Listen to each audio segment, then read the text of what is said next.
La télévision Caraïbe, chaîne 22 et l'association culturelle Café Philo Haïti vous proposent tous les mercredis 7h PM. Café Philo. Café Philo, c'est une émission de débat, d'échange entre intellectuels, chercheurs, penseurs, opérateurs culturels et artistes de tout horizon. Le temps, l'éducation, l'identité, la morale, la science, la culture, c'est Café Philo tous les mercredis 7h PM sur la chaîne 22. Café Philo et la chaîne 22, pensons mieux, agissons autrement.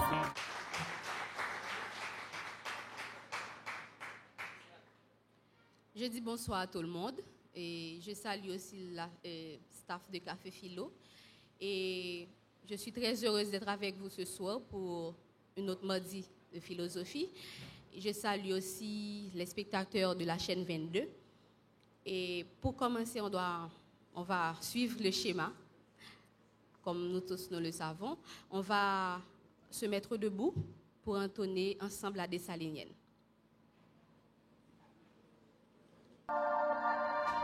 Le pays pour les ancêtres, marchons unis, dans nos rangs pleins de maîtres, du sol soyons seuls maîtres, marchons unis, pour le pays pour les ancêtres, marchons unis, pour le pays pour les ancêtres. Pour la patrie, mourir est beau, notre passé nous crie, ayez la main guérie, mourir est beau, pour la patrie, mourir est beau, pour la patrie. Bon, maintenant, on va auditionner la chanson fétiche de Café Philo, intitulée Asa Simple de Julio César Barbosa.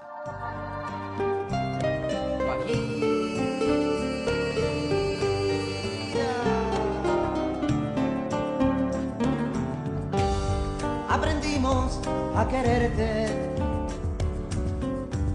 desde la histórica altura, donde el sol de tu bravura le puso cerco a la muerte. Aquí se queda la clara, la entrañable transparencia de tu querida presencia, comandante Che Guevara.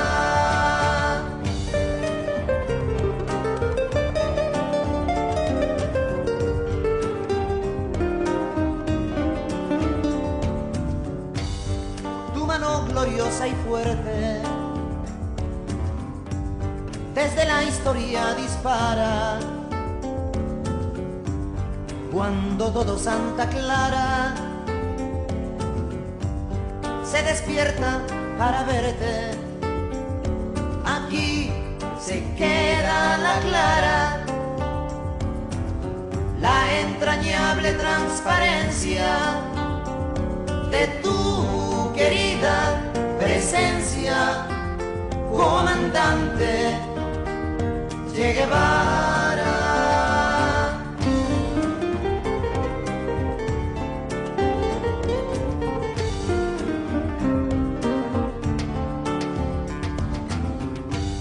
Vienes quemando la brisa con soles de primavera para plantar la bandera con la luz de tu sonrisa. Aquí se queda la clara, la entrañable transparencia de tu querida presencia, comandante Che Guevara.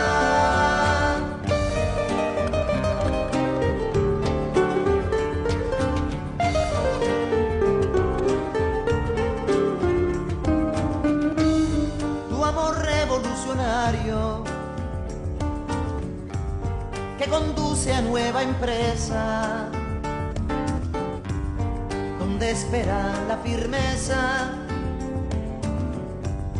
de tu brazo libertario. Aquí se queda la clara, la entrañable transparencia de tu querida presencia, comandante Che Guevara.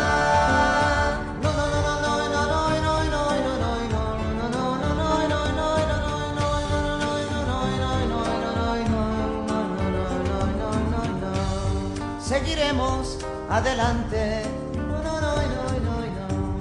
como junto a ti seguimos, y con Fidel te decimos, hasta siempre, comandante. Aquí se queda la clara, la entrañable transparencia de tu querida presencia, comandante Che Guevara.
Suivre ensemble une piste vidéographique.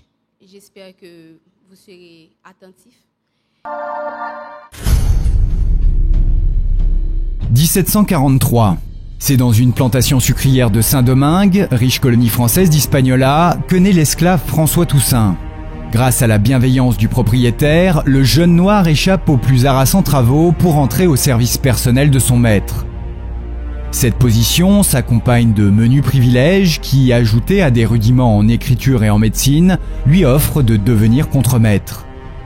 Affranchi vers ses 30 ans, Toussaint devient lui-même planteur de café dans le nord de l'île et acquiert vite aisance et rang social. Mais un raz-de-marée déferlant de Paris va soudain tout remettre en question. 1791. La Révolution française souffle aussi sur les Antilles leur droit à la liberté et à l'égalité.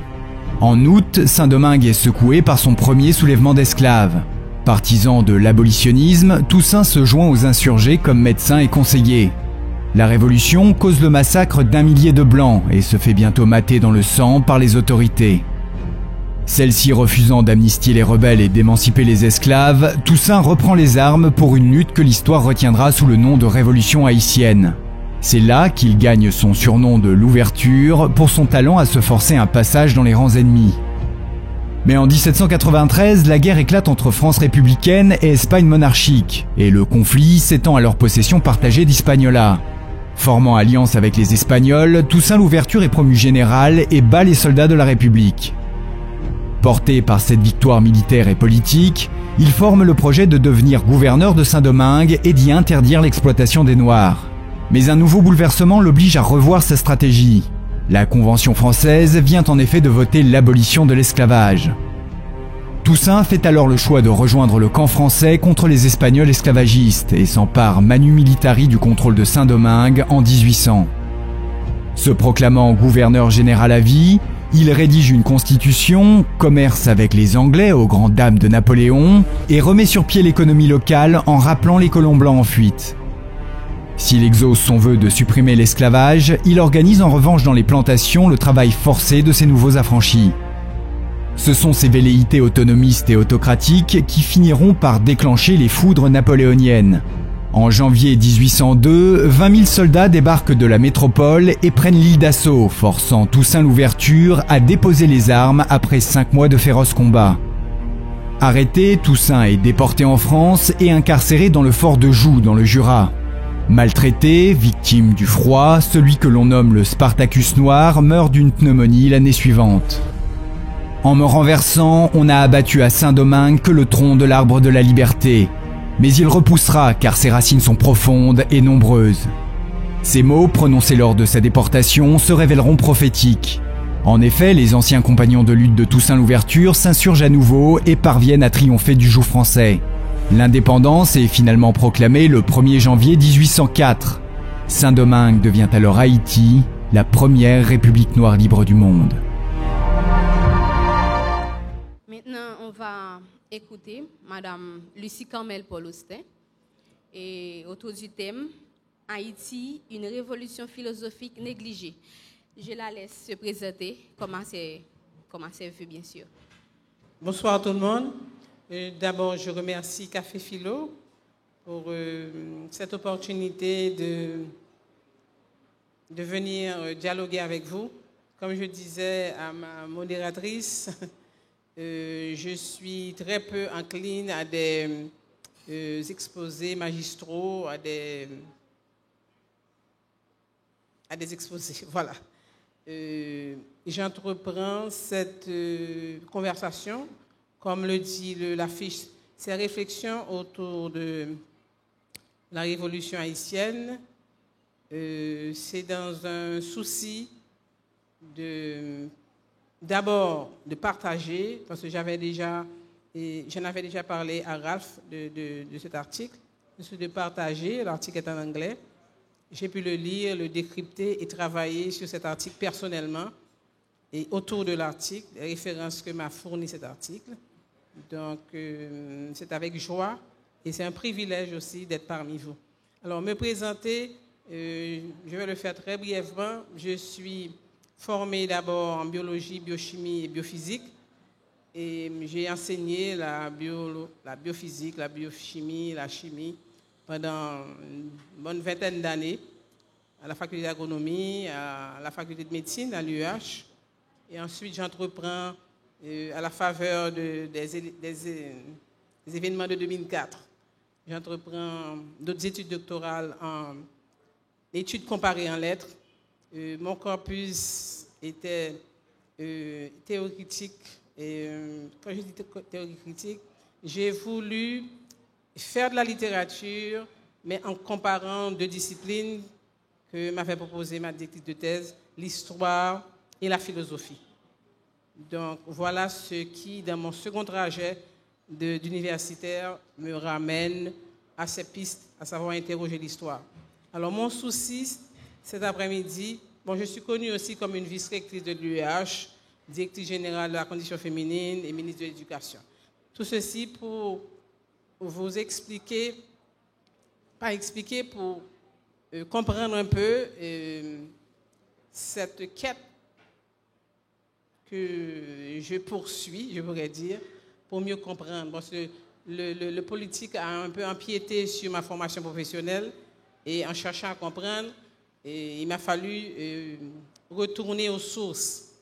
Quand je dis sources, pour moi, je ne peux vraiment avancer qu'en essayant de revoir, de revisiter ce que l'histoire haïtienne, la littérature haïtienne, la sociologie haïtienne, dans tous ces balbutiements, nous donne comme élément fondateur. Ceci est important pour que je le précise dès le début, parce qu'il s'agit pour moi d'une démarche qui paraît être personnelle, mais partagée, mais aussi une démarche pour essayer de mieux comprendre, parce qu'il y a beaucoup à comprendre. Et il y a beaucoup à comprendre dans ma disposition intellectuelle. Ce qu'il y a pour moi de comprendre, c'est d'essayer, je vais prendre là un terme amérindien, d'essayer d'avoir une vie intellectuelle, une vie active, parce que j'essaie de mener les deux, et que les deux soient interconnectés. Donc, il s'agira pour moi, en vous exposant cet article, de dialoguer avec vous, de réfléchir avec vous, pour que cette compréhension partagée, alimentée par vos questions, vos remarques, me permette d'avancer davantage. Parce que moi, j'ai bien dit à mes amis, il n'est pas question pour moi de répondre à des questions, je n'ai pas de réponse. Il n'est pas question pour moi de venir vous donner une vérité, je n'en ai pas. Mais il s'agit de partager avec vous ce que j'expérimente comme une démarche, je reprends le mot personnel, mais personnel partagé, et parce qu'elle se fait sur un matériel qui nous est tous, je ne dirais pas à la portée de nous tous, mais qui nous est tous donné. Et je pense que notre histoire personnelle, quand je dis personnelle, l'histoire d'Haïti réserve encore une mine d'enseignement, une mine de renseignements et d'enseignements. Et juste pour terminer dans mon introduction, moi j'ai fréquenté beaucoup d'haïtianistes dans ma deuxième vie d'étudiante. Je suis retournée pour mon deuxième doctorat, j'avais 52 ans, je ne vous dirai pas combien j'ai maintenant. Et j'ai rencontré beaucoup d'haïtianistes, et malheureusement, ils étaient beaucoup plus des étrangers que des haïtiens. Le seul grand haïtianiste que nous avons, il faut le célébrer, c'est M. Eddy Saint-Paul qui dirige le centre d'études haïtiennes à CUNY, à Brooklyn College. Moi, je pense que c'est une avancée énorme quand on voit l'apport des Haïtiens, la diaspora haïtienne, notamment dans une ville comme New York, dans les universités new-yorkaises, notamment dans le système public que j'ai fréquenté. Il était temps qu'il y ait un centre d'études haïtiennes. Parce que je pense que là, c'est un réservoir énorme pour les chercheurs à travers le monde et notamment pour nous autres Haïtiens. Voilà ce qui m'amène ce soir à dialoguer avec vous. Alors, le texte d'Eduardo Gruner, je disais tout à l'heure, Eduardo Gruner est un Argentin, il enseigne à l'Université de Buenos Aires. Et moi, j'ai découvert l'école, j'appellerais l'école latino-américaine d'anthropologie, de sociologie. Je l'ai découvert, j'ai fréquenté un petit peu, je peux dire. C'était en 88. Nous sommes en Haïti. Et en 88, je suis révoqué de la faculté d'agronomie. Et je suis au CRESFED et je croise Manuel Jacques qui venait du Chili et Alfredo Wagner qui venait du Brésil, Héctor Quadra qui venait du Mexique. J'ai eu ce privilège avec Gérard Perchol de fréquenter un peu ces gens-là. Ils faisaient partie d'un groupe c'était des gens qui parlaient de droits humains, mais Alfredo Wagner était un anthropologue, Manuel Jacques était un juriste, et Héctor Quadra, lui, était aussi juriste, mais aussi anthropologue. Donc, j'ai commencé à comprendre un peu, alors que j'étais prof de biochimie, prof de biochimie et de biophysique, j'ai commencé à comprendre un peu. Et par la suite, lorsque j'aurai à faire mes études, les études comparées en lettres, je vais redécouvrir ce fameux article sur la portée philosophique de la Révolution haïtienne. Et l'intérêt que cet article a pour moi, c'est parce qu'il remet, je dirais, comment pourrais-je l'appeler? Il met l'accent sur un aspect particulier de la Révolution haïtienne. C'est la Constitution de 1805, la Constitution du 24 mai 1805 de Dessalines. Je vais revenir là-dessus. Donc, c'est cet anthropologue, ce sociologue plutôt, je dirais, puisque j'avais déjà une idée, une sensibilité pour la façon dont les latinos travaillaient.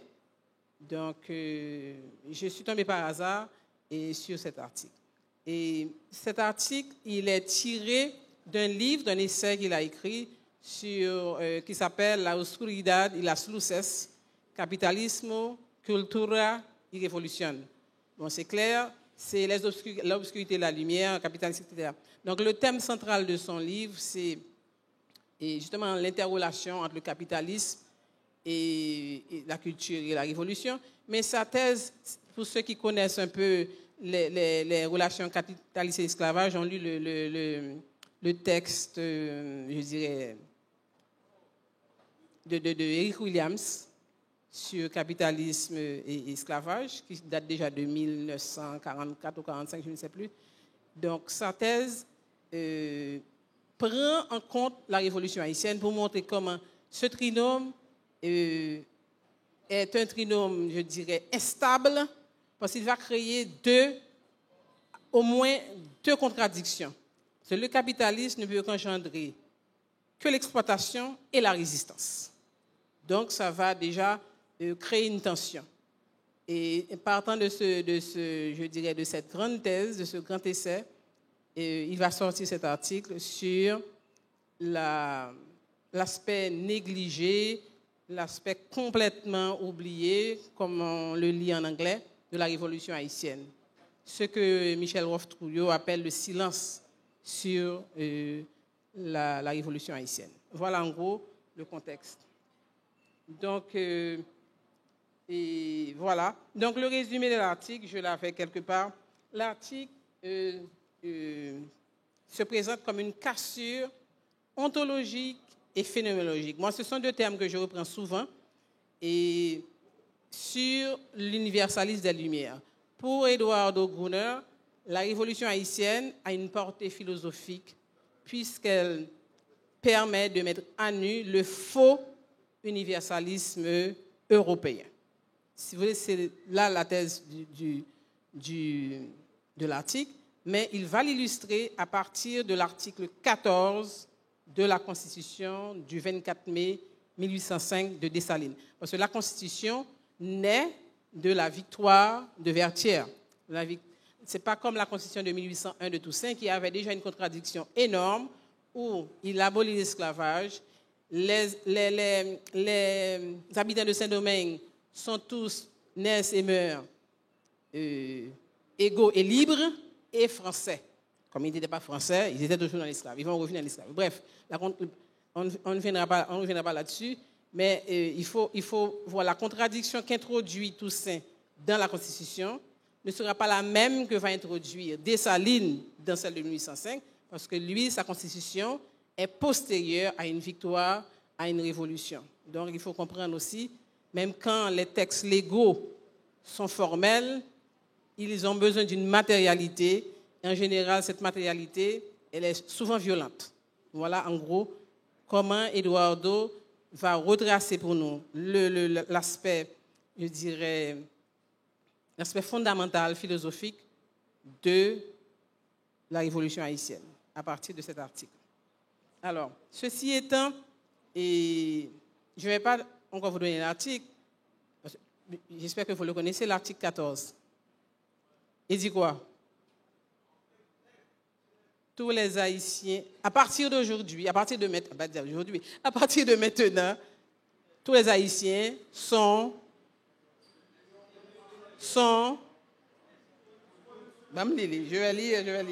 sont déclarés noirs.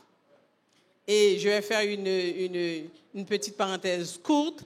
Et si vous googlez, parce que Google est devenu un verbe, Eduardo Gruner, vous verrez comme lien, il y a un site qui s'appelle à partir de hoy todos somos negros.com.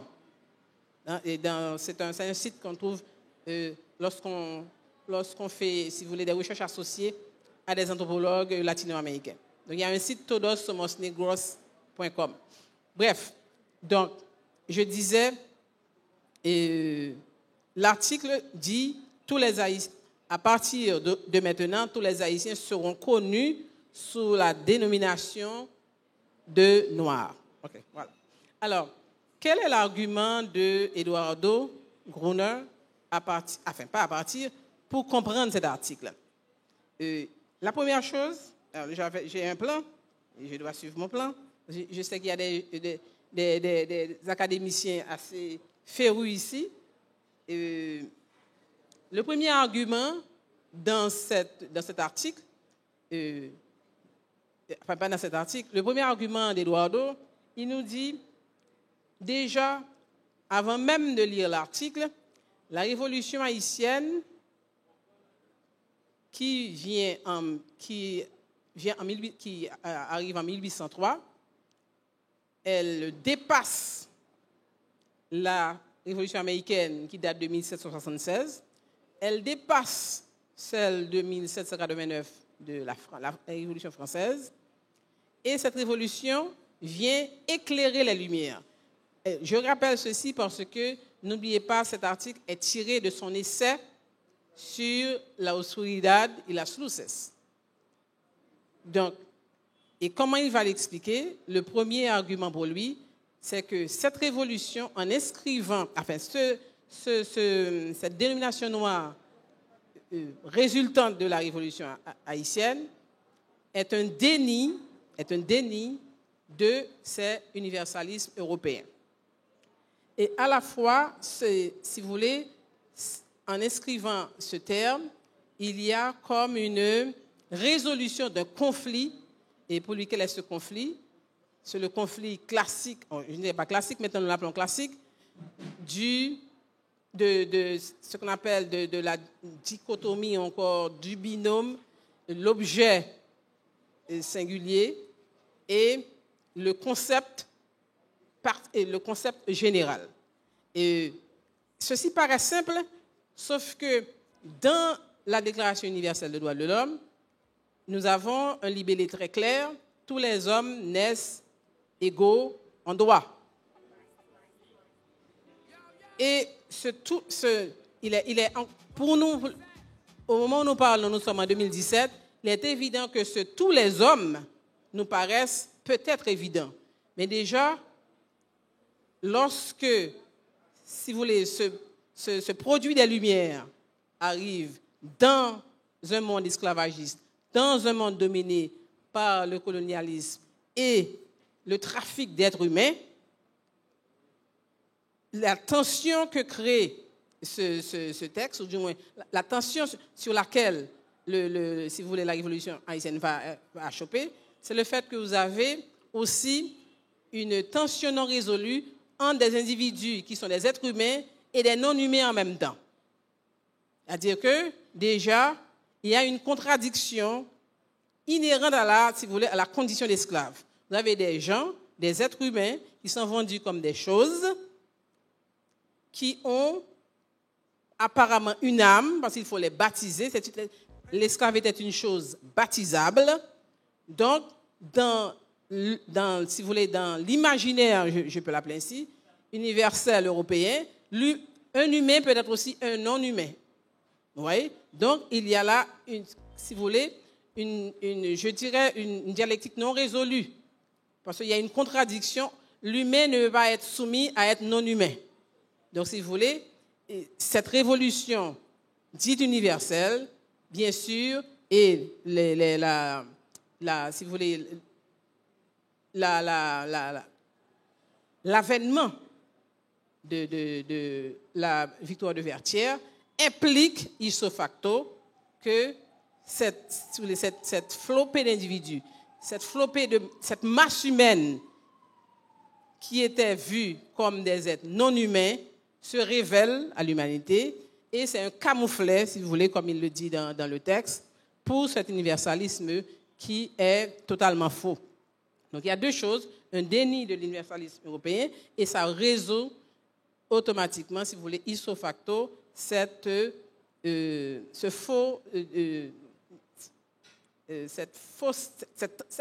résout la tension dialectique entre cette réalité. Alors, la deuxième chose aussi qu'il faut comprendre dans l'argument de Gounière, pour lui, c'est une rupture épistémique. Bon, je ne vais pas m'étendre sur le terme épistémique, si vous voulez, ça va nous permettre de comprendre au-delà, parce que pour ceux qui ont lu le texte de Hegel et Haïti de Susan Borkmans, et bien sûr d'autres auteurs après lui, ont pu finalement rendre hommage à la portée, à la rupture qu'a pu créer cette révolution, si vous voulez, l'argument de Gruner vient étayer davantage ce que d'aucuns vont reconnaître sur le vocabulaire hegelien, à savoir cette tension objet-sujet. Je voulais revenir sur cet aspect important pour que l'on comprenne, parce que moi la démarche est ici, pour qu'on comprenne si vous voulez, cette évidence, qui paraît pour nous une évidence. C'est parce que jusqu'à présent, les identités sont toujours, si vous voulez, moi je ne sais pas, il y en a parmi vous peut-être qui travaillent sur les identités, moi je suis confronté à deux types de thèses sur la question des identités. Soit vous partez d'un processus qui est dit social, inductif, ou encore vous partez d'une démarche qui serait identitaire à l'origine et déductif. Ces deux courants, on peut revenir là-dessus si vous avez des questions. Je ne vais pas m'étendre là-dessus parce que ce n'est pas le propos. Parce que ça aussi explique comment les épistémologies sur les identités fragmentées, les identités plurielles, ce qu'on appelle le mutisme ethnique, toute cette littérature qui va découler du postcolonialisme est fondée sur des tensions qui, je ne dirais pas apparentes, qui peuvent être résolues quand on comprend, quand on va au fond de l'aspect, je dirais, de cette cassure que crée cet article 14. Je vais revenir sur l'article. Et juste pour appuyer, pour qu'on comprenne mieux, c'est que lorsque l'article est libellé, tous les hommes, en fait, non pas tous les Haïtiens, il ne va pas dire haïtienne, mais tous les Haïtiens seront connus sous le vocable noir. Il fait de la couleur noire déjà une totalité. Il sort d'une totalité qui était une fausse totalité, l'universel blanc. Il crée une totalité qui est une totalité noire. Et ça, justement, vient remettre en question toutes les nuances de couleurs que la colonie avait connues, à savoir coaton, griffe, mulâtre et tout le reste. Il y avait au moins 124 couleurs dans la société coloniale de Saint-Domingue. Donc, Dessalines sort d'une totalité et présente une totalité. Et plus tard, Gruner nous explique par rapport à cet article, la révolution haïtienne, ou du moins les Haïtiens, n'assument pas une identité, ils redéfinissent une identité. Ceci est important. Et si vous voulez, ce courant, et pour ceux qui suivent l'actualité, on peut voir l'actualité de cet article lorsqu'on voit ce qui se passe aux États-Unis actuellement, All Black Lives Matter, and so on, etc. Bref, donc là, il faut comprendre comment, jusqu'à présent, on peut puiser dans cette, si vous voulez, dans cette totalité qui est créée, sans que pour autant, je ne pense pas que les élaborateurs de la Constitution prévoyaient une totalité. Mais on peut le prendre ainsi pour comprendre le fait que ce camouflet, les Blancs ne disent pas qu'ils sont blancs, nous disons que nous sommes noirs et nous redéfinissons notre identité. C'est le premier aspect. Le deuxième aspect, c'est l'aspect politique, mais aussi philosophique. L'aspect politique, il est évident que dans cette tension résolue, la dynamique maître-esclave est cassée. Et pour nous autres qui l'avons analysé assez abondamment, je ne sais pas si vous avez fait déjà l'exercice, dans d'autres espaces, avec d'autres courants, la cassure que provoque la victoire de Vertières, c'est que les esclaves devenus libres se débarrassent d'un joug, aussi se débarrassent matériellement de maître et deviennent libres. Donc nous savons très bien que cette tension, pour qu'elle se résolve, elle ne pouvait se résoudre que dans la violence. En d'autres termes, le maître, s'il ne peut pas se passer de l'esclave, parce qu'il ne peut exister sans l'esclave, mais l'esclave peut se débarrasser du maître. Donc, la fausse totalité du capitalisme aussi, si vous voulez, en prend un coup. Nous ne disons pas que le système esclavagiste, le système colonialiste va, si vous voulez, être va disparaître, loin de là. Nous savons combien Haïti a été isolé. Mais ceci aussi entre, si vous voulez, dans un monde complètement dominé par le servage, complètement dominé par le trafic d'êtres humains, qui ne sont pas humains, complètement dominé par un capitalisme féroce d'exploitation à outrance.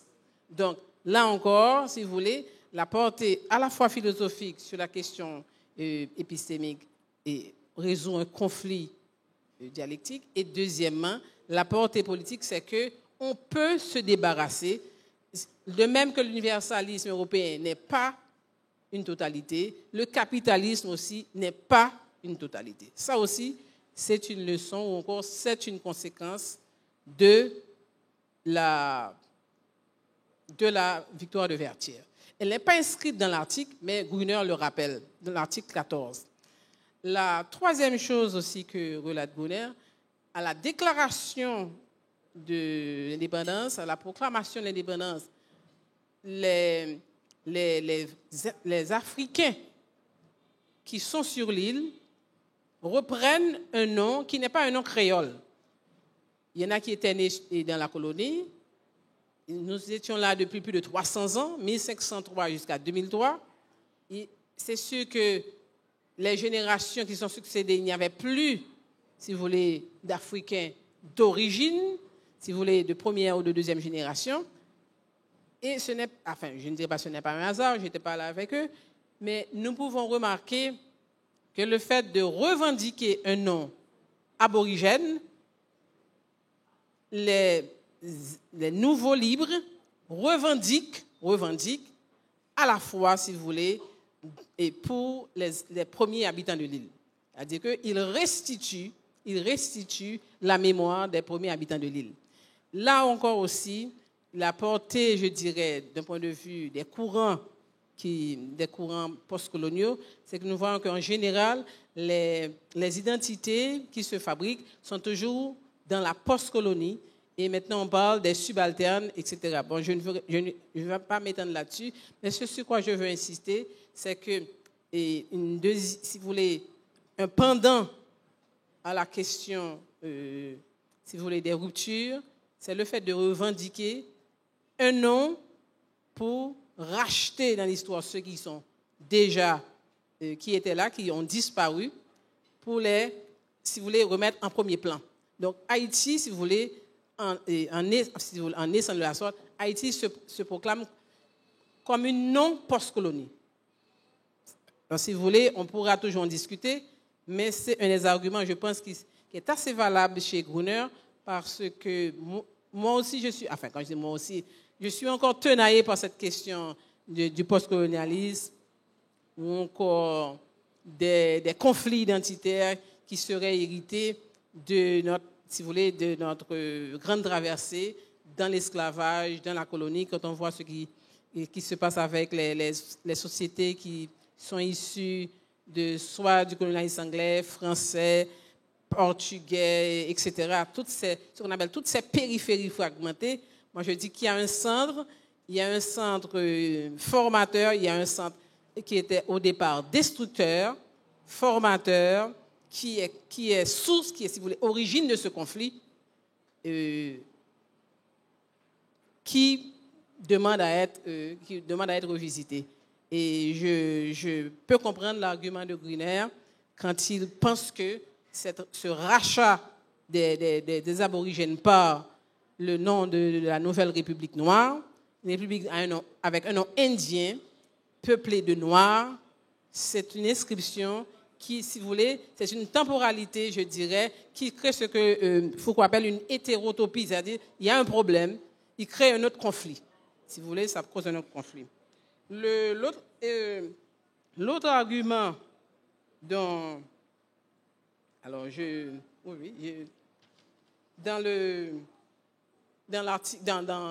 l'article 14 que propose Gruner, c'est que nous paraissons toujours,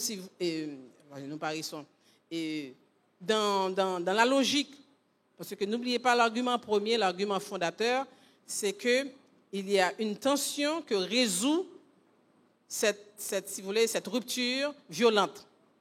Alors, Et je disais tantôt, dans la logique de l'époque, dans le monde capitaliste de l'époque, cette totalité de vouloir, non seulement, je cherche le mot, pas contrôler, mais de mémise, mais aussi d'établir ce que on peut appeler des relations de subordination et de maintenant on peut parler de domination et de subordination. Parce que la domination, elle est comprise d'une façon, et pour Gunnar, la subordination, elle est comprise d'une autre façon. Et la subordination, c'est la subordination sur non seulement la culture, le savoir et les individus. La domination par rapport, si vous voulez, aux éléments structuraux, même l'appareil répressif, l'appareil légal, l'appareil judiciaire répressif qui domine, et la subordination dans le quotidien sur les gens, sur leurs pratiques, sur leur façon d'appréhender les choses, sur leur savoir. Et si vous voulez, le point de vue de Gunnar pour expliquer, pas pour expliquer, pour essayer de faire avancer dans sa démonstration, c'est que cette domination-subordination, elle n'a qu'un, si vous voulez, qu'un seul pendant, c'est pas un seul pendant, je cherche, j'essaie de versant, vous dites pénalité? Finalité. Oui, finalité, je préfère finalité. La finalité, c'est de je cherche un mot parce que le mot n'est pas de l'époque. C'est ce qu'on appelle maintenant le savoir soumis, les rapports. Merci. C'est-à-dire que déjà, si vous voulez, même quand on n'a pas les arguments théoriques pour l'expliquer, parce que je ne vais pas faire de l'anachronisme non plus, et il faut comprendre aussi cette mainmise que provoque le système colonial. C'est un système qui n'a qu'un, si vous voulez, l'appareil répressif, l'appareil colonial, l'appareil légal, c'est restreindre, contraindre. Restreindre, contraindre. Donc, se restreindre, contraindre, si vous voulez, ce binôme restreindre, contraindre, aussi ne peut ouvrir la voie qu'à la résistance. Vous voyez, donc, petit à petit, à force de réprimer, à force de restreindre, à force d'interdire, ça va aussi pousser les gens vers la résistance. Donc, si vous voulez, et vous avez un binôme domination par un système vertical, répressif, légal, bien codé, et vous avez d'une manière latérale ou encore horizontale les relations culturelles, les relations de pouvoir, les relations par rapport au savoir qui sont dans la subordination. Vous êtes toujours en position d'infériorité et ceci ne peut que créer des frictions vers la résistance. Moi, je pense que voilà, si vous voulez, les arguments intéressants dans l'article de Gunnar. Alors, moi, la question que je me suis posée, quelles sont les leçons à tirer? Quelles sont les conséquences? Parce que nous avons vu les différentes portées ou encore les différents éléments qui argumentent, je dirais, la réflexion de Gunnar autour de l'article 14. Mais la question fondamentale qu'on pourrait se poser, pourquoi le terme noir? Pourquoi le terme noir? On l'a dit tantôt, c'était sortir d'une totalité pour retourner, si vous voulez, sortir d'une totalité et retomber dans une autre. Je ne pense pas que l'exercice fût ainsi. Mais cependant, il faut voir aussi comment étaient, je dirais, quels étaient les éléments de l'époque. N'oubliez pas, nous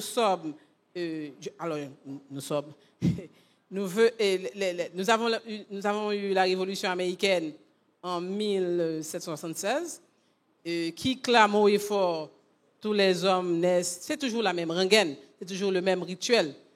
Il n'y a pas de classe, il n'y a pas de sexe, il n'y a pas de race, nous sommes tous égaux. Et la Révolution française reprend le même libellé, si vous voulez. Et si vous voulez, dans le langage de l'époque, on peut même dire que le libellé haïtien, si on peut le dire ainsi, est presque une copie. Sauf que, puisque les Blancs ne disaient pas qu'ils étaient blancs, nous avons dit qu'ils étaient noirs. Alors, la question que je me suis posée, de la même manière que Gruner s'est penché sur le mot noir pour montrer, si vous voulez, pas pour montrer, pour essayer d'élucider la réduction de cette, si vous voulez, la résolution de ce conflit, moi, je me suis posé la question, comment le mot noir aussi pourrait être fondamental pour offrir, si vous voulez, une réponse à quelque chose qui ne sait même pas prononcer. Parce que le blanc ne sait pas prononcer. Comment le mot noir peut-il se positionner, comment peut-il se présenter comme une affirmation, alors que le texte qui est en face ne dit pas tous les blancs sont égaux devant la loi, tous les blancs naissent et meurent égaux devant la loi. Moi, je me suis posé cette question parce que je voulais pas comprendre, mais je voulais aller au-delà pour voir s'il n'y avait pas un mimétisme qui serait, si vous voulez, provocateur. Vous avez une question? J'attends une remarque. C'est fini? Bon, je vais dire 2 mots pour ramasser tout ça. Donc, je voulais seulement dire, en me posant la question, pourquoi le mot noir? Il faut comprendre aussi, dans ce que j'ai eu comme privilège de consulter sur la littérature, que je peux appeler la littérature coloniale, sur les écrits, sur les édits coloniaux, et je me permets de citer une expérience historique que je connais un peu, c'est la question des marrons de la Jamaïque. Ils avaient passé un traité avec la couronne d'Angleterre, avec George V, je crois, le traité de 1738, où ils se disent, où ils ont acquis un territoire, ils ont une enclave, les montagnes bleues de la Jamaïque, et ils forment une communauté de marrons. Ils inscrivent dans leur acte de sédition ou de séparation avec la couronne d'Angleterre, la règle qu'on appelle le one drop rule. Une goutte de sang marron suffit. Voilà, une goutte de sang devient une totalité. Si vous êtes né marron, vous avez des progénitures marron, génération après génération, marron devient une identité. C'est-à-dire que le one drop rule devenait une totalité. De la même manière qu'une goutte de sang vous rendait noir, une goutte de sang vous rendait aussi de la communauté des rebelles, étaient des marrons. Alors, j'essaie de faire ce parallèle pour essayer de comprendre cette totalité du label noir. Non seulement il casse le faux universalisme, vous ne vous dites pas blanc, mais je sais que vous êtes blanc parce que vous m'avez toujours pris comme noir. On le peut prendre ainsi. Et la deuxième chose aussi, la totalité noire en s'inscrivant va faire casser toute la classification qu'avait offerte l'arsenal colonial pour différencier les gens de couleur entre eux. Et cette totalité noire aussi, on peut le voir. Je pense que je pourrais faire ce parallèle avec cette particularité de s'identifier en tant que tel. Alors, puisque mon temps a été expiré, je verrai avec les questions si je peux ajouter davantage. Merci beaucoup. D'accord. Maintenant, après avoir suivi avec autant d'attention l'intervention de madame, et maintenant, on va prendre une courte pause et puis revenir après pour les débats, bien sûr.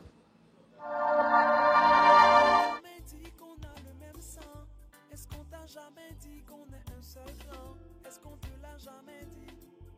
Oh, oh, oh, oh, oh.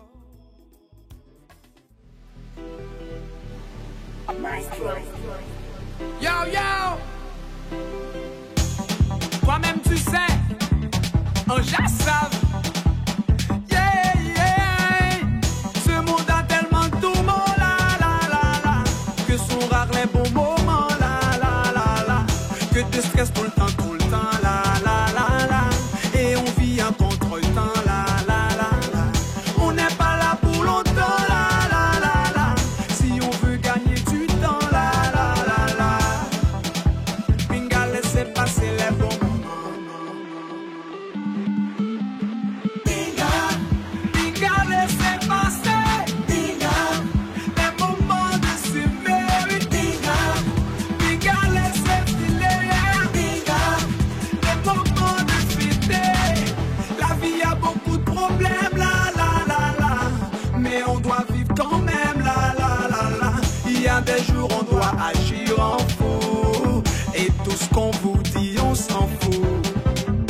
l'Assemblée, le président n'est pas venu.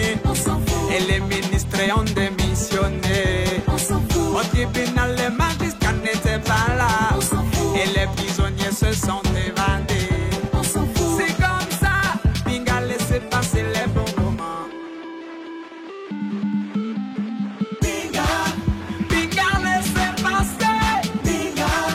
Les moments de Sylvie. Binga laissez filer. Les moments de fêter. Le prix du baril de pétrole a augmenté. On a la tête de FMI à rembourser. Aux élections, l'opposition n'a pas voté. Juste pour un moment, oublie ces tourments. Waya wayo, waya wayo, waya wayo, on y est passé. Waya wayo, waya wayo, waya wayo, on y est passé.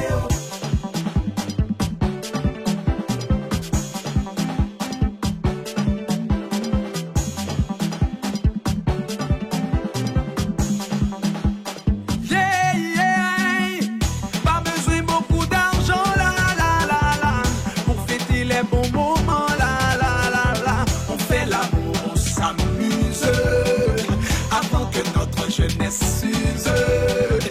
Toi si t'as beaucoup d'argent, alors tant mieux t'as de la chance, Moi j'ai de l'amour à revendre et je t'invite à en prendre.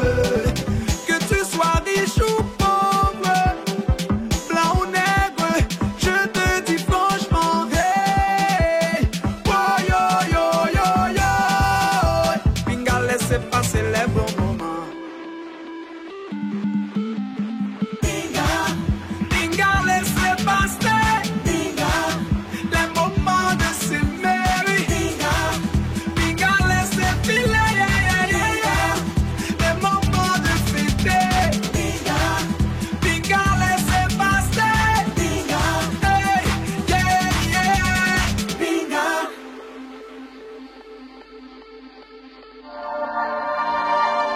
Ok, maintenant on va reprendre avec Madame Lucie Carmel Paul-Austin.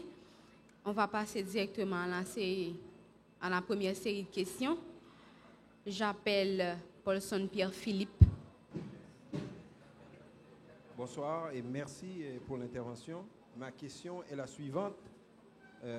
Si à cette époque, Dessalines avait résolu le problème des différentes strates raciales et nous avait tous donné la race noire, qu'est-ce qui explique qu'aujourd'hui nous soyons revenus à cette différenciation épidermique qui fait qu'aujourd'hui on a différentes strates de race et comme moi par exemple, on m'appelle Tinegnoé alors que ma mère qui a la peau plutôt claire, très claire, on l'appelle Grimel par exemple. Comment est-ce qu'on est revenu à ça?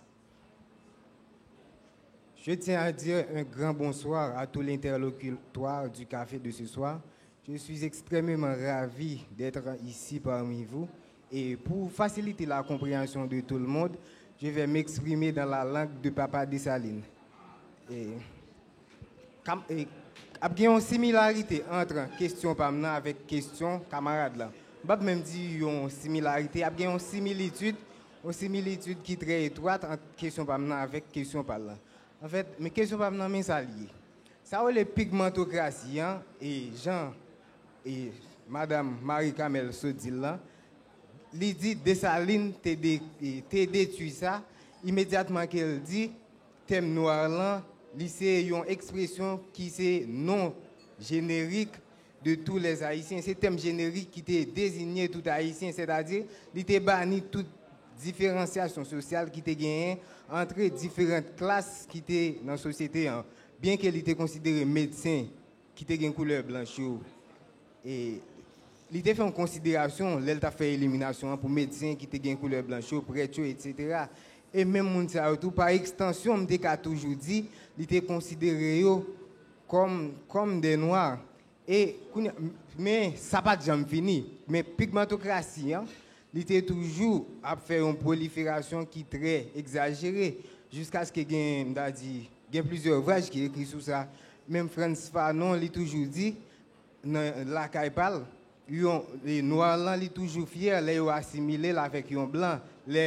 Et puis, c'est ça que fait. Et noirs, là, tout, ils toujours ont fierté, ils achètent un produit pour les cadouco. Mais tout, question que je pose, qui ça fait? Et Haïtiens pas ont fierté, malgré, on dit, Dessalines a fait un combat comme ça. Pour il fait race noire fière. Qui ça qui explique manque de fierté ça? Qui ça qui explique manque de fierté ça journée jeudi? Merci. On va appeler Adras Roudley. Et bonsoir à tous et je tiens à féliciter Madame Austin. Et la question est la suivante. Par rapport avec l'article 14, l'identification d'être considérés tous les Haïtiens comme noirs, est-ce qu'on peut parler de... Dans une société capitaliste, il y a ce qu'on appelle les classes sociales. Maintenant, est-ce qu'à partir de l'article 14, il n'y avait pas de classes sociales à Saint-Domingue? Par exemple, on parle de classe sociale là, à Saint-Domingue. Est-ce que pour les médecins, les avocats et tout ça, il n'y avait vraiment pas une classe sociale à partir de l'identification de le terme noir sur l'article 14? Non, je n'ai pas de réponse, je l'ai dit dès le début. Hein. Je n'ai pas de réponse. Nous sommes en dialogue. Moi, je comprends vos interrogations. Je peux me les poser également. Par exemple, la première, pourquoi, malgré tout, on a encore des stratifications noirs, grimelles en Haïti? Bien souvent, des bons gens qui ont couleur claire sont grimelles. Mais moi, n'oubliez pas, au début, je vous ai dit, moi, je suis dans une quête, peut-être je ne l'ai pas assez martelé. J'essaie de comprendre, je remonte aux sources pour comprendre. Justement, il faut comprendre ce qui s'est passé. Et ce sont des interrogations. Et moi, j'ai dit au cours de mes propos, c'est que il y a à comprendre comment ces identités fractionnées, fragmentées, multiculturelles se sont créées et comment elles ont émergé. Non, nous voulons remonter, moi j'essaie de remonter au conflit, ou du moins à la source du conflit, qui crée, à la source du nœud qui crée ces conflits identitaires que nous vivons justement. C'est un constat. Donc il y a lieu de comprendre comment sommes-nous arrivés là et comment, disons-le tout simplement, refonder nos identités. Refonder nos identités. Moi, je suis vraiment contre, et j'essaie de l'argumenter, j'essaie de réfléchir là-dessus.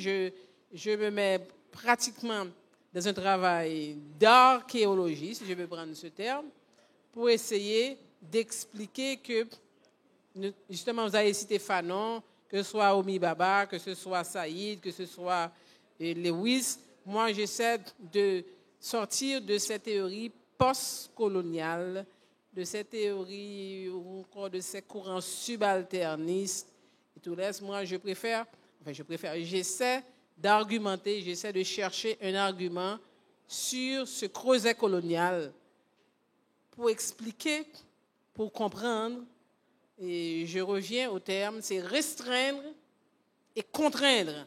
Voici l'arsenal colonial. Alors maintenant, qu'est-ce que cela va créer? Qu'est-ce que cela va essayer? Comment va-t-on pérégriner? Ça, ce sont les conséquences. Moi, il faut trouver un autre argument pour expliquer pourquoi nous sommes de la sorte. Parce que dans le langage populaire aussi, il dit nègre, blanc, ça a son grand nègre. Le terme nègre, le terme noir, comme l'a dit tantôt, c'est un terme générique. Et dans le langage haïtien, un grand nègre, son moun. Il faut le prendre aussi comme ça. Maintenant, les autres manifestations racialistes, avec tout ce qu'on connaît, il faut comprendre qu'est-ce qui les crée. Qu'est-ce qui les crée, dans quel système socio-économique nous vivons, pour les créer, pour les alimenter et les perpétuer. Vous voyez? Il faut aussi comprendre tout ça. C'est sûr que ce ne sera pas... Moi, je suis dans cette démarche. Je n'ai pas de réponse. Je n'ai pas de réponse. Bon, la question des classes sociales dans la constitution de Dessalines, aucune constitution n'aborde les problèmes, je dirais, de détail. Et comme vous voyez, il y a toujours un libellé liminaire qui vous dit nous sommes tous égaux, etc. Et dans les déclarations elles-mêmes, ce sont toutes des déclarations universelles, des déclarations englobantes, des déclarations totalisantes. Dessalines a sa totalité à lui, c'est de créer un terme générique de noir. Donc, va-t-il dire à l'intérieur il n'y a pas de classe? D'abord, il résout un problème il ne résout pas le problème, au moins il casse le creuset du colonialisme, de la plantation coloniale. Et tous les Haïtiens, nous pourrons dire, au 18 novembre, au 29 novembre, au 1er janvier, je ne sais plus, sont maîtres de l'île. Là, maintenant, dans la dynamique, ce qu'on appelle la réelle politique, qu'est-ce qui va se passer? L'émergence des différentes strates, là, on peut aborder d'une autre façon. Mais le libellé des constitutions, en général, sont des libellés universels, englobants, totalisants. Et justement, ce qu'il faut comprendre aussi, ce sont des totalités, toutes les fois qu'elles sont des totalités, elles sont toujours réductrices. Tout en étant totalisant, englobant, elles seront encore réducteurs et ne pourront pas tout prendre. C'est ce que l'autre appelle une totalité qui... Enfin, et ceux qui ont lu, comment il s'appelle déjà, le nom m'échappe, Horkheimer. Oui, il parle de la totalité d'une façon qui m'échappe là maintenant. Des totalités... le mot me reviendra ou bien quelqu'un me le dira. Donc ce sont des totalités qui englobent, mais en même temps qui n'englobent pas tout. Donc vous résolvez une contradiction, vous enfoncez une autre, ou encore vous en créez une autre. Voilà. Je ne sais pas s'il y a des remarques là-dessus, mais moi je n'ai pas de réponse, vraiment. Okay, bonsoir. Moi-même, c'est pas une question, étant donné que Madame Lucie Carmel Paul-Austin dit qu'elle va venir répondre à une question là, c'est réflexion qu'elle vient faire. Donc, moi, ça a poussé me poser une petite réflexion sur l'ensemble de questions posées. Par exemple, question côté demandé et pour qui ça nous camper couleur noire là et par rapport depuis sous Dessalines selon Dessalines. Donc moi-même moi dans le sens côté que son révolution c'est en réflexion qui campait par rapport à l'ensemble d'actions qui étaient posées. Par exemple, je vais prendre un petit exemple tout petit sur administration. Par exemple, dans l'administration, et président ou bien directeur va paraître de la façon l'autre pour dire je suis le directeur. Il va dire c'est le président. Donc la panique ordonne et puis on va obéir. Donc c'est comme ça, on comprend. Donc les blancs paraissent ils camper, ils étaient considérés nous comme déjà des biens meubles. Donc quand il y a là, il n'est pas obligé de dire nous c'est noir. Pour quelle raison d'avoir campé dans la nous dire nous c'est noir encore. Or, de toute façon, qu'on a servi avec nous, et noir, c'est pas un noir comme s'il était considéré, même dans le sens humain, c'est une chose. Bon, pour quelle raison, il y a des questions moi-même, et si je vais essayer de poser, je vais dans le sens que je vais essayer de demander que son contre, comme si pour me mettre, pendant ma PC descendre dans l'autre, pendant ma PC font révolte, et puis pour descendre dans l'autre, c'est pas ça, c'est pas comme Samuel. Nous, dans le sens côté que nous-mêmes, nous sommes victimes d'un bagage et puis nous camper l'autre réflexion et puis pour nous dire, et nous prenons tout avec, nous prenons comme nous charge tout, nous camper pour nous dire, nous c'est noir et nous c'est moun. Et ça me dit, merci. Merci à Lucie Carmel Paul-Austin. C'est une personne que je prends plaisir à écouter parce que je pense que dans ce pays, il est de plus en plus rare de constater des gens qui sont en train d'engendrer de la valeur. Ça peut être très rare. J'ai apprécié votre intervention. J'ai touché quelques mots à l'homme à la croisée du chemin.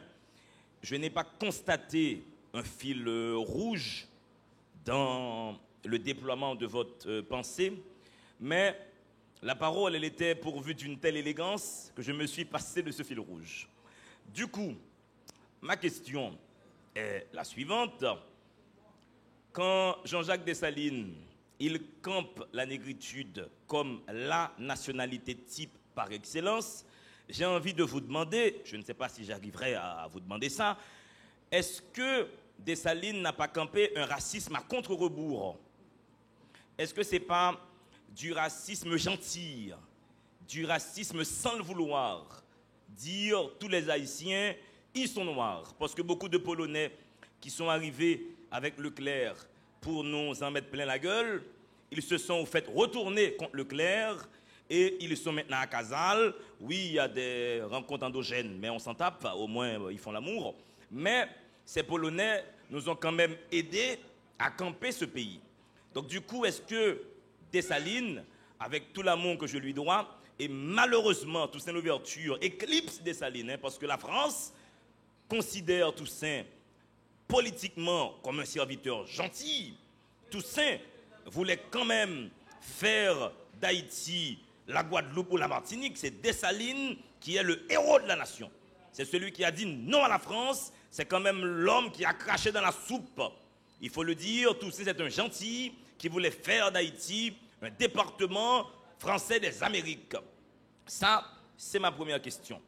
La deuxième, t'inquiète pas, Déli, et aucun homme ne peut être capable d'une meilleure brièveté que moi. Ma deuxième question, Déli, j'entends beaucoup de gens, dans une bonne volonté, dire notamment à un monsieur que j'adore dans ce pays, Yves Doristal, existe-t-il une philosophie haïtienne? Y a-t-il des penseurs haïtiens? Je trouve cette question tellement idiote et maladroite. Du coup, j'ai envie de vous demander à vous, est-ce que la philosophie peut avoir une nationalité? Gadon Bonheur. Bonsoir à tous. Bonsoir. Je remercie infiniment notre intervenante qui vient d'effectuer un long voyage à travers notre histoire de peuple. Un petit coucou également à la modératrice. Si le maître ne peut pas se passer de l'esclave, l'esclave, par contre, peut se passer du maître. Sauf que celui-là, l'esclave, il porte en lui l'instinct de puissance qui le traumatise jusqu'à vouloir reproduire le mouvement du balancier, à savoir le modèle de l'opprimé, c'est l'oppresseur. Force est de constater que 200 ans après 1804, nous avons du mal à identifier le nouveau maître et le nouvel esclave d'Haïti. Qui sont-ils? Merci. Bon, je dis bonsoir à tout le monde. Et normalement, c'est toujours un plaisir pour moi pour me là dans Café Philo. Et pour me s'entendre justement Lucie Carmel avec très belle intervention là, mais qui peut empêcher justement que nous ayons des préoccupations. Première préoccupation, vous parlez de Constitution 1805 là, mais m'a demandé, est-ce que d'après vous, selon qu'on analyse ou fait, qui possibilité que tu as gagné pour Constitution 1805 là, tu arrives à penser sans Constitution 1801. Le, par exemple, où rentrer dans l'analyse qui était capable de fine, et puis où est tout déterminisme, où chita sur la Constitution de 1801, que Toussaint Louverture, justement, l'État engendré.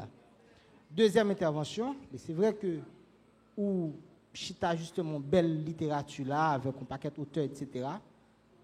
Mais encore, pour justement nous arriver à faire éloge de révolution, pour nous parler de ça nous avait fait, ça nous avait créé justement comme un nouveau. Mais qui pour porter qui ça? Qui pour porter qui ça? Si nous avons essayé très pragmatique, dans ça nous vivons journée jeudi là, avec phénomène Chili, Mexique et République dominicaine, qui sa révolution est arrivée finalement bail à qu'on ait porté comme solution à ça nous vivons qu'on y a là. Est-ce que au moins révolution est pensée à tout ça yo? Par rapport à la Constitution 1801. Merci. J'ai adoré l'intervention de Madame Lucie Carmel. Déjà, Madame Lucie Carmel porte un nom qui me porte au lapsus Paul Auster. Ça me fait penser à un écrivain américain que j'aime beaucoup, Paul Auster.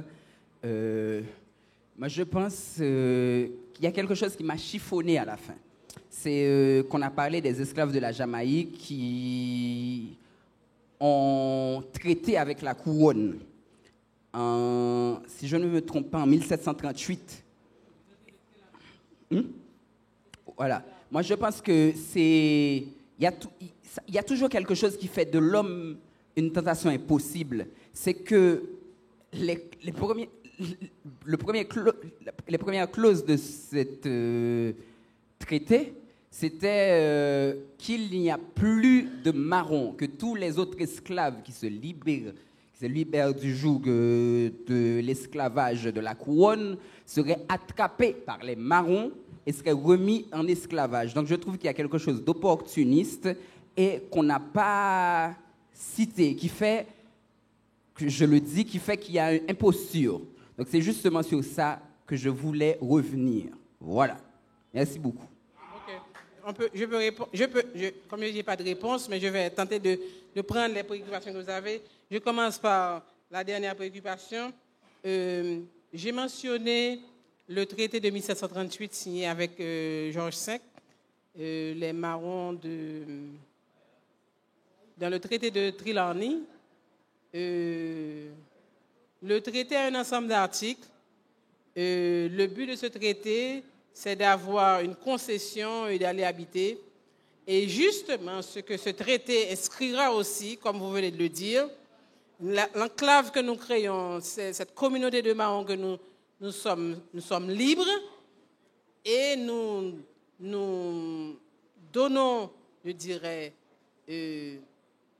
nous donnons, je cherche le mot, nous donnons appui à la couronne de faire en sorte que les fugitifs seront capturés et rendus à la couronne, rendus à l'Angleterre. Et justement, je peux faire un saut historique 200 ans après. En 1938, il va y avoir une grève à la Jamaïque. Les ouvriers vont se mettre, parce que nous sommes déjà dans la post-colonie, la Jamaïque n'est pas libre, elle sera libre, elle sera indépendante en 1962, mais déjà en 1938, il y a, si vous voulez, une société plutôt libérale avec un gouverneur anglais qui est maître des lieux. Il y aura des grèves. Les ouvriers, j'allais dire africains, les ouvriers jamaïcains vont se rebeller en 1938 et le gouverneur de l'île va rappeler à la police jamaïcaine l'accord de Trelawney, à savoir il faut arrêter, il faut réprimer tous ceux qui sortent des rangs. Alors, si vous voulez, il y a encore ce qu'on appelle un effet miroir entre le pacte de 1738 et la position que vont et les marrons de la communauté Accompong vont accompagner la police de la Jamaïque pour réprimer les ouvriers qui étaient en grève en 1938. Donc l'accord de Trelawney, si vous voulez, on peut l'aborder dans un autre espace, mais justement, elle pose problème. Et je peux vous donner une thèse, la thèse d'une Jamaïcaine, Elizabeth Jones Baldwin, qui a beaucoup travaillé sur les marrons de la Jamaïque, qui est une Jamaïcaine d'ailleurs. Je peux vous donner sa référence pour montrer le parallèle entre 1738 et la grève des ouvriers de 1938, comment ces marrons vont aider la police jamaïcaine pour réprimer les grèves des ouvriers. Donc, je ne sais pas d'où vient le problème, mais on peut l'aborder ailleurs. Maintenant, il y a la question noire. Je ne vais pas prendre dans l'ordre. Je prends par exemple la remarque qu'a faite d'Angelo, c'est ça, sur une philosophie haïtienne. Moi, je ne sais pas s'il y a une philosophie haïtienne. Je sais qu'il y a beaucoup de penseurs haïtiens. Nous sommes dans une grande tradition de gens qui ont pensé, qui ont réfléchi sur les questions haïtiennes. Ils ont fait école ailleurs, malheureusement. Il faut les rapatrier. Je disais ça dans mon introduction. Il faut les rapatrier. Nous avons de grands penseurs, nous avons de grands maîtres. Et il faut les rapatrier. Une philosophie haïtienne, je n'en sais pas, mais il y a une pensée haïtienne. Et moi, je suis à la recherche d'une épistémologie haïtienne, de créer des courants, de penser des courants qui peuvent faire école, parce qu'on a déjà de ces modèles dans notre pays. La question est de savoir aussi comment la révolution haïtienne, quels sont les impacts actuels sur ce qui se passe maintenant au Brésil et au Chili. Moi, je pense que ce n'est pas une question philosophique. J'ai comme vous des préoccupations politiques, des préoccupations sociales, et je pense que ces préoccupations, on peut chercher à les résoudre, mais peut-on les résoudre ou va-t-on les résoudre dans cette misère intellectuelle que nous avons? Va-t-on les résoudre dans ce vacuum d'idées? Pourra-t-on les résoudre avec des recettes? Je n'en sais rien. Mais il est évident qu'il y a lieu de chercher. Il y a lieu de chercher qu'est-ce qu'on peut faire pour remettre les pendules à l'heure. Est-ce qu'il faut retourner à 1805? Je serais vraiment... ce serait impossible. Et je ne crois pas que nous sommes à ce stade-là. Cependant, nous ne devons pas chercher aussi les réponses à nos solutions actuelles dans les recettes. Il y a lieu pour nous de voir un peu ce qui cloche. Qu'est-ce que ce cheminement de 200 ans a pu mener? Et ce n'est pas peut-être évident pour certains qu'on revienne pour voir quel était ce qu'on appelle souvent l'idéal Dessalinier. Moi, je peux le dire aussi. Qu'est-ce qui a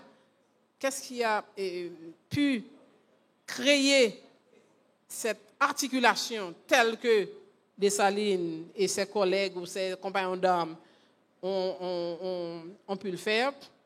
Et quel a été le cheminement entre-temps? Moi, je pense qu'il n'y a pas une linéarité inscrite. Il faut comprendre. Il y a eu ce qu'on appelle plusieurs soubresauts. On a raté la révolution de 1843, on a raté celle de l'occupation américaine de 1934-35, on a raté 1986. Il faut revenir sur ces ratés et voir ce qui cloche.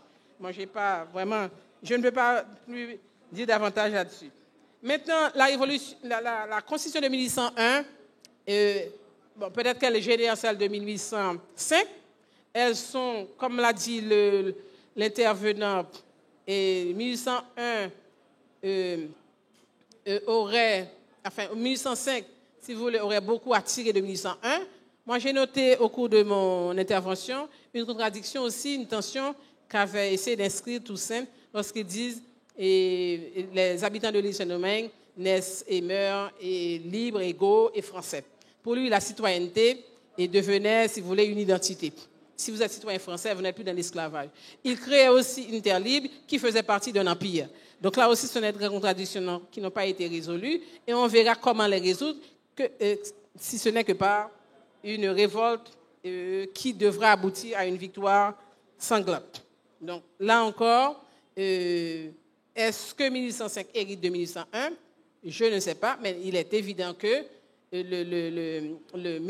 Dessalines, comme on le se plaît à dire, va, si vous voulez, dans la trajectoire de Toussaint et complète, comme on le dit souvent, ce sont les narratifs historiques que l'on connaît, complète l'œuvre entamée par Toussaint. Mais maintenant, les modèles de l'oppression, la reprise n'attend pas de nouveaux maîtres, etc. Là encore, je ne peux pas répondre à ce genre de préoccupation. Il est clair que, je l'avais dit tantôt, dans la question des nuances de peau, il faut voir dans quel terreau socio-économique nous vivons, dans quel terreau socio-économique nous évoluons et qu'est-ce qui peut alimenter de telles dichotomies plurielles, encore multiples. Pourquoi les nourrit-on? Là aussi, c'est des questions à se poser. Et ce n'est pas, je peux le dire ainsi, si vous cassez le modèle économique, automatiquement, je pourrais dire, il y a une cassure à la fois, je dirais, matérielle, philosophique, comme on l'a vu, et même ontologique, mais à la fois aussi, on peut dire, il y a cette cassure où, à un moment, si vous voulez, à un temps zéro, les classes n'existaient pas. On peut le voir ainsi.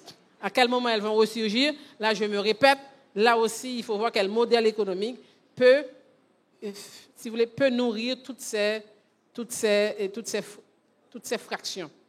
Mais là aussi, on peut voir aussi à travers le monde et plus près de nous, nous sommes assez proches des États-Unis pour le constater. Et il y a eu dans les années 60 aux États-Unis une résurgence de la notion du noir, ce qu'on appelle la fierté noire, de Black Pride. On peut se demander pourquoi aussi, parce qu'on a parlé de racisme. Je crois que c'est D'Angelo qui a cité le mot racisme à l'envers de Dessalines. Et comment aussi comprendre tous les mouvements de fierté noire. I am black and I am proud. Je suis noir et je suis fier.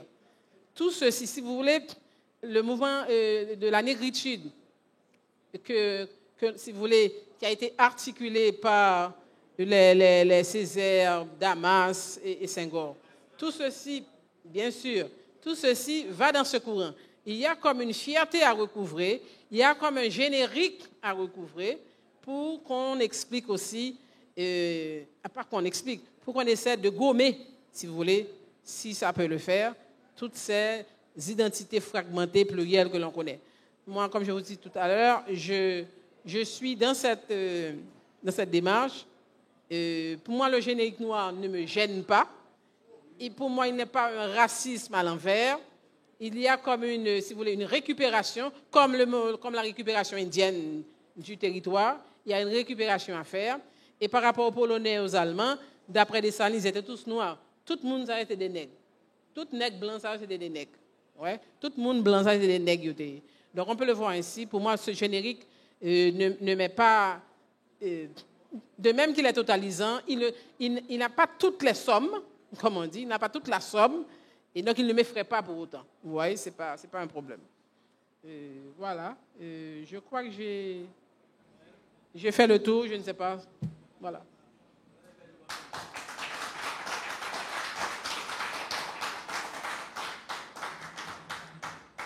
Donc, on dit merci à vous tous qui avez bien suivi l'intervention de Madame Lucie Carmel Paul Austin et qui était bien centrée sur le thème Haïti, une révolution philosophique négligée. J'espère que vous avez aimé et que vous avez beaucoup appris aussi. À mardi prochain pour notre séance de café philo. En bacal à ma chambre. Et puis moi, c'est même bitin. Ni ça café, plein des autres. Pour nous pas vivre ensemble. Mais vous et moi, c'est yon et l'autre, c'est yon dans l'autre. Mais la toute bitin brûlée. Faut non fin calculer. Yo apprendre peser, ce qui bon ça est mauvais. Mais t'es en liberté, j'apprends ton résilier, j'apprends ton espérer.